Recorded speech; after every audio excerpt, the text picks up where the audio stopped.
How much do you know about stars? Knowing different types of stars can help us understand a key factor to life on Earth: our sun. While our sun represents a specific type of star, there are a variety of celestial bodies in our night sky, with each possessing its own unique traits. To illustrate this, we will look at 3 of these bodies: supernovae, neutron stars, and pulsar stars. First is a supernovae.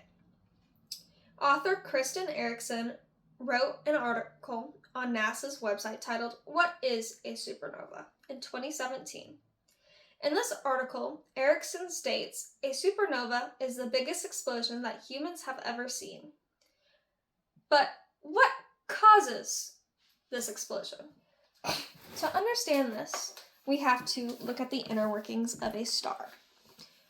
This diagram is from that said article, being "What is a Supernova?" on NASA's website. Here it shows the core of the sun, we have the outer shell of the sun, and then we have 2 main forces. So, the core produces energy. This energy comes from fusing different elements together. And so that pressure caused by doing that pushes outwards on the outer shell of the sun. Now, this other force going inwards is the gravitational force coming from the core. So we have 2 main pressures going head to head, pushing on either side of the star's shell. This then causes the shell to, be stable. When the star eventually runs out of fuel and has no more elements that it can fuse together, then it stops producing the pressure on the inside of the shell. This then causes the star to collapse, causing the explosion or supernova. Now, what does a supernova cause itself? Well, for one, it spews the elements that were inside of the star outside the star. So, all the elements that are found on planets like Earth originally came from inside a star. Now, the other thing supernovae do is they tend to produce other celestial bodies. One of these things that they leave behind is the dense core that was compacted from the star itself. On top of this, they leave behind nebulas.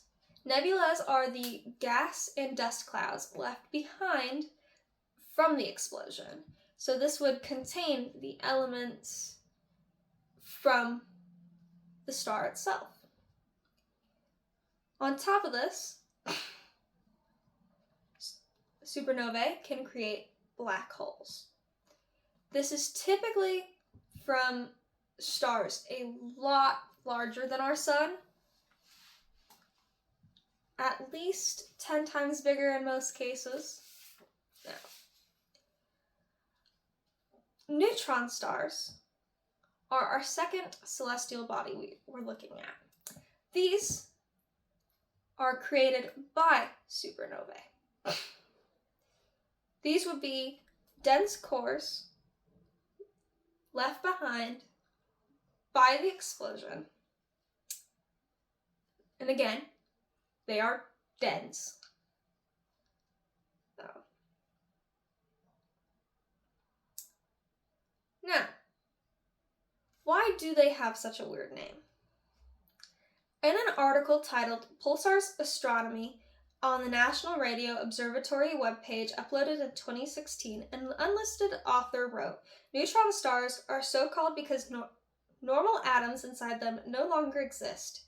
They have had all the space squeezed out of them, leaving a sphere of neutral neutrons. This means they no longer have protons or electrons within them." Now, neutron stars have an extremely compressed magnetic field, and though they are considered a dead star, they spin incredibly quickly. This leads to what is called a pulsar star. Pulsar star is like a neutron star, except the main difference is they have a pulse. This pulse comes from the pattern caused by particles trying to leave the, again, compressed magnetic field from what was the core. These particles are accelerated within the magnetic field, and they try and find a way to release the energy. The easiest way to do that is to move. But if the area you are moving within is just giving you more energy, you need to get out of there. So, what do? Pulsar stars, their magnetic field has two poles. These poles act as an escape way for these particles. When these particles speed up and then escape through the poles, it then leaves with such speed and so much energy that it creates light. And with the pattern these leave in, and with how fast they do, they mimic a pulse. And this is where pulsars get their name. Now, another interesting thing about pulsars is mentioned in the article Pulsars Astronomy, uploaded in 2016 by an unmentioned author.